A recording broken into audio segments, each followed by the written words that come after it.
Good evening and welcome to the Writer's Block. I'm your host, John Ronan, and as you know now, because we're in our 25th season, I interview writers about their craft, what they're working on, what they've accomplished in the past, what they're planning for the future. They might be novelists or journalists or poets, and occasionally artists of other brands. We've had on illustrators, we've had on sculptors, actors, musicians, composers. It's a pretty wide net. Watch for our address at the end of the show, and if you have an idea for a guest who might be right for the Writer's Block, send in that suggestion. We'd be very, very happy to get your views. I also want to remind you that Cape Ann TV is the producer of this show, and that is the result of cable access television. The Writer's Block and all the other original programming out of Cape Ann TV is a product of this studio here in Gloucester, and it's not something you get with Dish. So if you're tempted to switch, don't. I'm very happy to say tonight we do have a writer, a poet, by the name of Mary Pat Butterfield. As I just said, if you had ideas for a guest to be on the show, watch for our address. Mary Pat Butterfield and her family watched for the address and got in touch with me, and we're very, very happy to have this Rockport lady with us this evening. She's originally not from Rockport, but from Baltimore, Maryland, and then later grew up on Great Neck, Long Island, and was educated by the Mercy nuns on Long Island in grade school and in high school.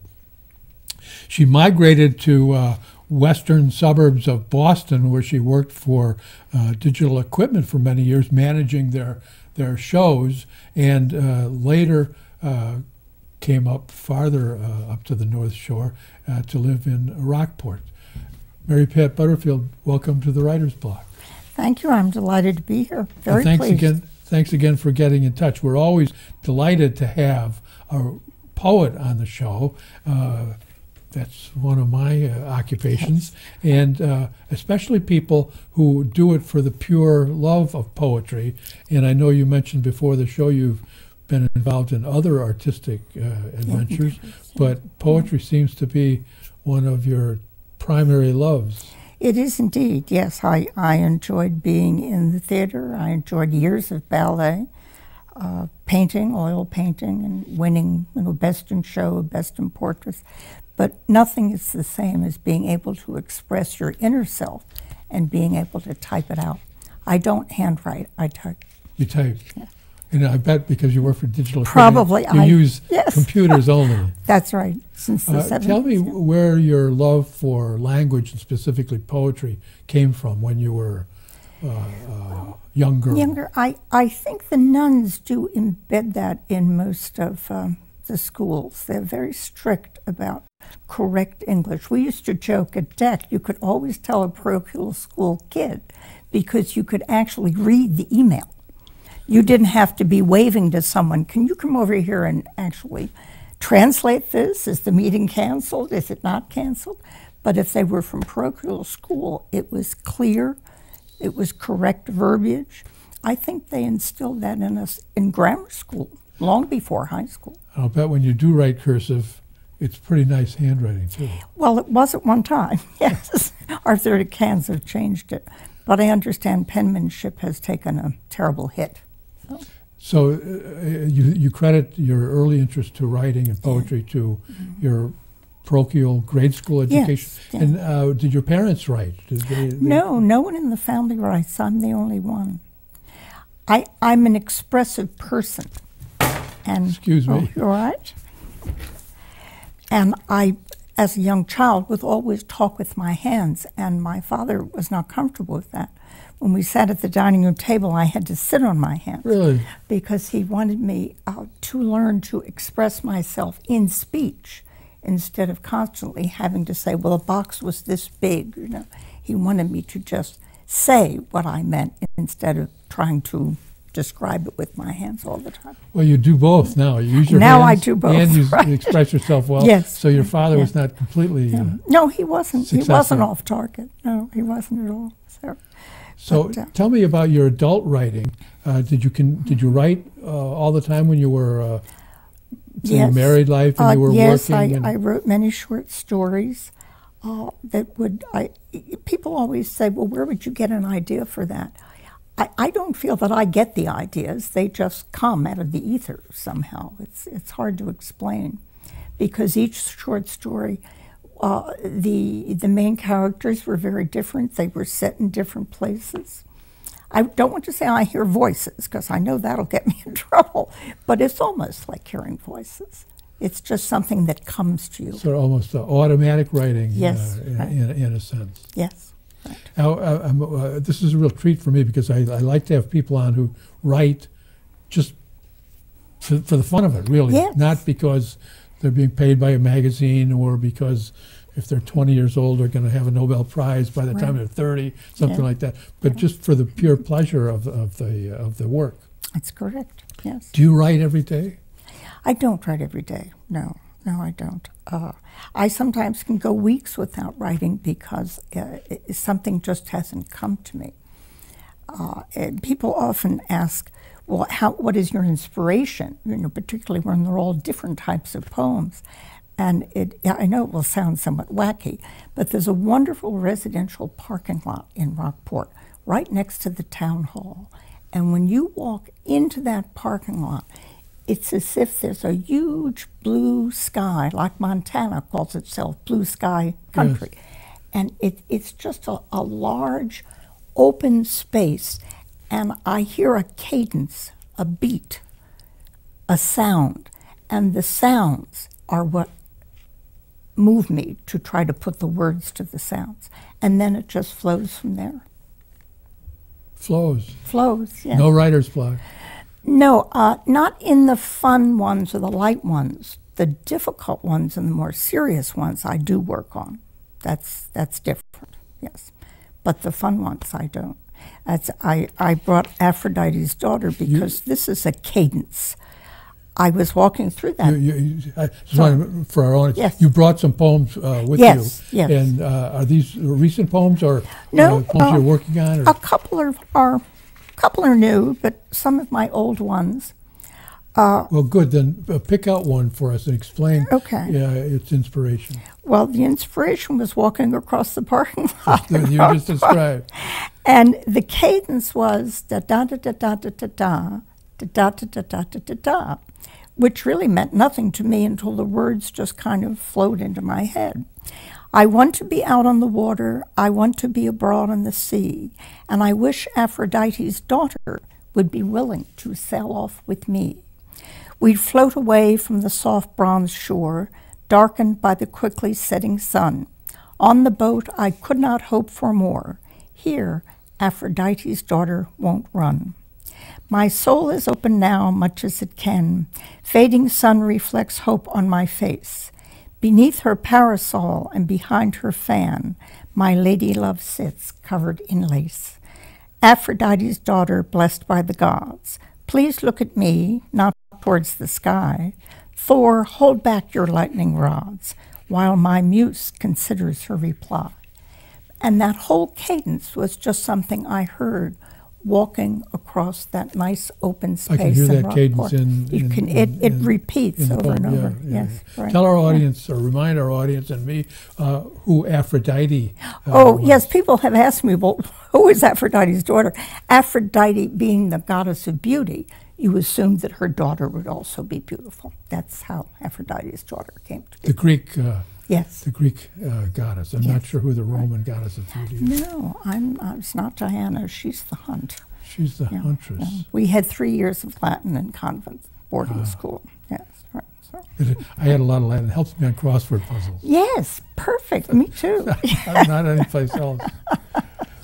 You mentioned, and I'm very interested in these crossovers, that you have been interested in art. You've painted. Yes, I and did. Other dance, I think you mentioned. Yes, I studied ballet for 5 years. I had a 9 o'clock class and 10 o'clock private class, and I was the only girl in my ballet school invited to audition for Sadler Wells. So that was nice.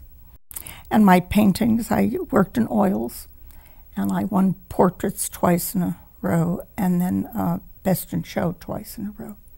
I don't paint much anymore. My arthritic hands do not handle brushes well. Do you feel that the energy that you had when you were pursuing ballet Yeah. or pursuing painting, those other art forms, is the same, or is it compartmentalized in your head? No, I don't think it's the same because they were physical. All of that was physical. The painting as well. The painting as well, because you have to be close up to your canvas. They're all really physical pursuits, but for me, this is just sitting and expressing myself, basically. You brought some other work. I did. Can you tell us about another poem? Well, this is inspired by the nuns, I bet. It's moralistic. And this was printed in the Gloucester Times. And I was surprised how many people in my apartment building and friends that I'd see on the street, and they were so enthusiastic about it. It really did ring a bell, and I was not anticipating that. The title is I Would. I Would, and it's an answer to the question. W-O-U-L-D. Right. Would, okay. I could get out my old tap shoes and dance loudly the night away. I'd awaken my sleeping muse, but then deny I caused the fray. Who would know? Ignore high principles of mine, speak the truth however mean, rid myself of action kind, leave my victims to wail and keen. Who would know? Be creative with my math, mail in an errant tax return, dare to risk their ire and wrath, rules and laws I gaily spurn. Who would know? Be cavalier then with truth and balm, run roughshod through fields of dreams, face this world with a mask of calm, knowing well naught is what it seems. Who would know? If I should divest myself of lofty goals, I ask you, gentle friends and kindly souls, who would know? Very nice. I like the use of refrain. Yeah. And you like humor in your poetry. Yes, I do. Yes, I do. You mentioned that was in the Gloucester Times. Yes, it was. Let's talk for a minute about the drudge of poetry after the inspiration is over. Do you send them out, or do you email them out? How do you circulate them if you do? You do some, though. You went to the Gloucester Times. Yeah, just to the Gloucester Times. I don't send them anywhere else. No. Was that in Poets' Corner? Yes, that's what they had. They did much of it last year, but then they stopped for 4 or 5 months, and they seem to be picking up again. Yeah. There are very, very few newspapers in the country. I've done a little bit of research on that. I don't think there are 30 or 40 out of the entire many country, hundreds who remain. They're dying like crazy. Who publish poetry, and I commended Ray Bentley, Ray Lamont a couple times for continuing that. Yes, I have read that. There are far and few between. So, if you finish a poem, do you show it to friends, or do you put it back in the desk and put it back in the desk? You have an urge to have friends and family read them? No, just. What made you send that poem to the Gloucester Times? Again, it was a cadence kind of thing. I think that just kind of came into my mind, and then once I started, I just kept going. Well, I encourage you to send more to the Gloucester Times. I think that the idea of a newspaper publishing poetry, which used to be many years ago, very common. Really, very common. Almost disappeared, which is sad, I think. Well, maybe if I keep sending them in, maybe we will encourage them to consider it. Yes, absolutely. Or send Ray Lamont an email saying, "I love Poets' Corner. Let's have more of it." Right. Yes. He's very I never thought of. Yeah, I didn't think of writing to him. Is he? Yeah. Good editor. Yeah. Oh, I will do that then. Yes, I'd be more than happy to encourage it. Tell us what else you have there. Well, I have one more that is I just call Remembrances that I have sent out to family in the past couple of months. And every single person has written back and said, that's exactly how I remember my childhood friends. Isn't it funny? And this I wrote on a warm summer night. I couldn't get to sleep, so I sat down at the laptop and I was near the open window and the warm air, and this just appeared on the screen. And what is the name of this poem? Our Remembrances. The treble of childhood voices rings across the band of memory, soft as footsteps in the grass, faint as old photos from our youth.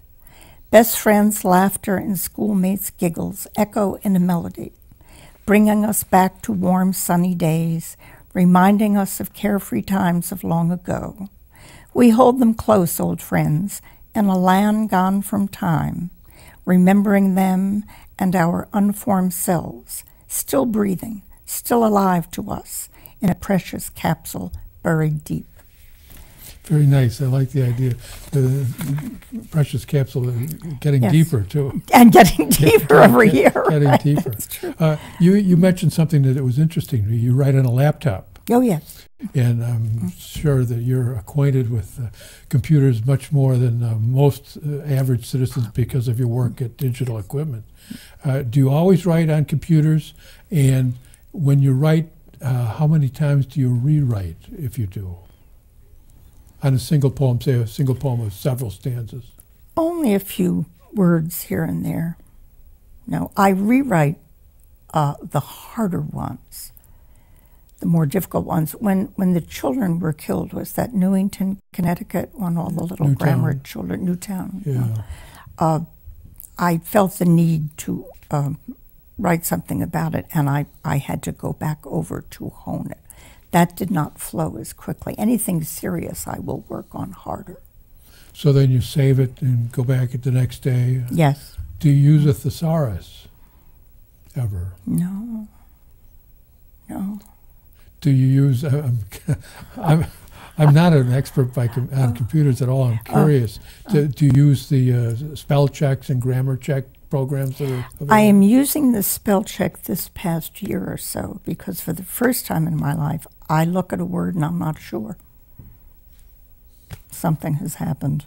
I know. I can't imagine what. I know. But I never had any trouble with it. And I'd say the last year or more, I can stare at it for 5 minutes and I finally just have to do a spell check because I'm not certain.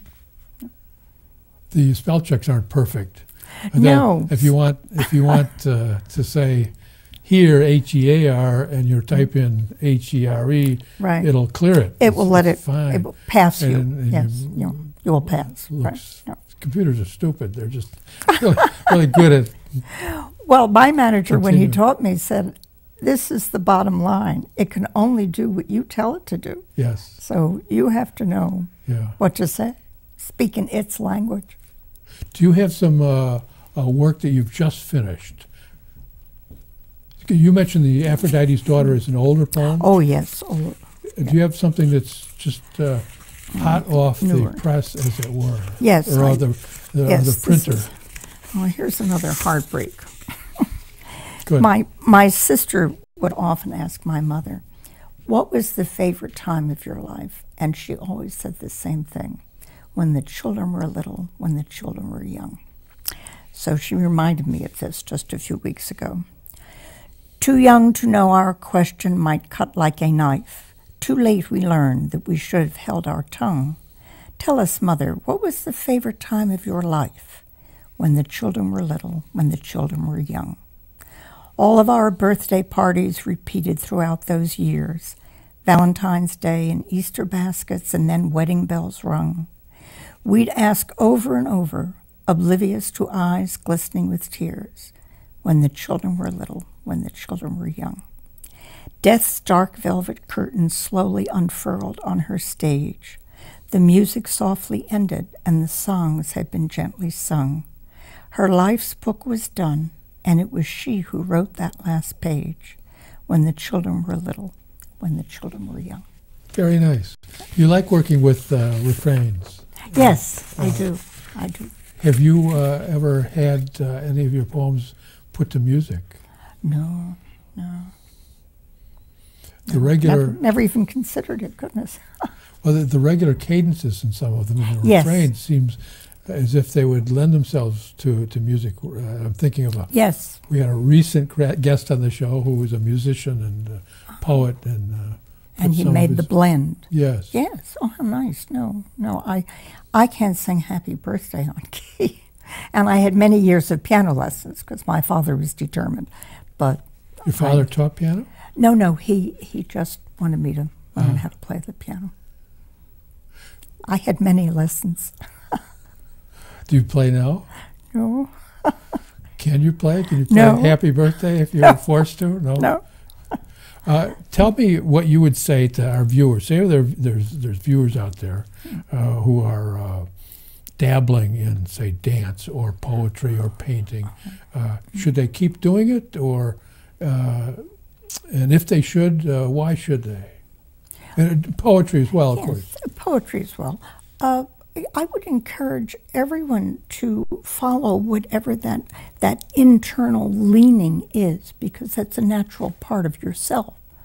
And I don't know that you would benefit if you suppress it. If you lean to science, then you should be off in a lab somewhere and enjoying yourself, which many scientific people do. I am not scientific, so I can't really relate to that. But if you have the need to dance, if you have the need to become a true equestrian instead of just a casual rider, yes, I would encourage everyone to do that, because that's something within your own psyche that drives you and should not be suppressed. I would think it would be unhealthy to suppress it. I think that's interesting, because I think art, more than anything else, and I'm biased towards poetry as well, makes us human. So you don't have to necessarily broadcast it. It makes us full and makes us more complete. And you seem to be quite complete, having explored all these art avenues. All the different ones, yes. Are you going to continue to write? Oh, yes, I'm sure I will go right on. Are you going to send anything out more than you have in the past?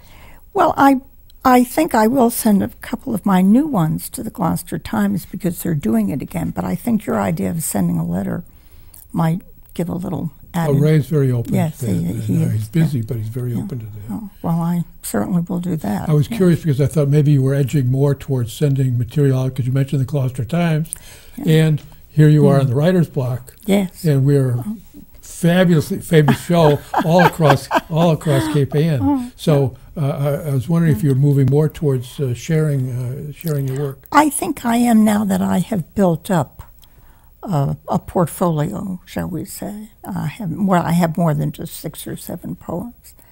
And I would like it to expand. I've looked for a poetry group, but I haven't really uncovered anyone yet.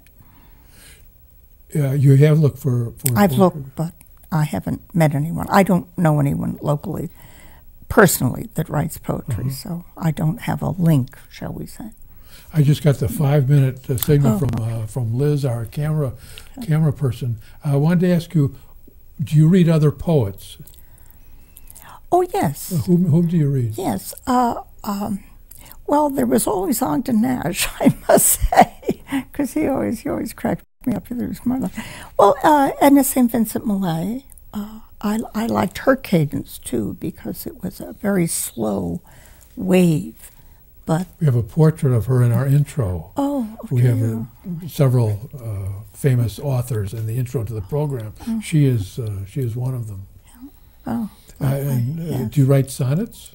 She was a no, I haven't approached great sonneteer. Yes, right. No, I haven't approached that. I like Shakespeare's sonnets. I love all of Shakespeare's words. Just the usage. It's like music. He was pretty good. It really is. It's like listening to music. Marvelous. Anybody else? Any contemporaries? No, I'm not up on the contemporaries. I'm not at all, I must say. No. I've always been a mystery fan.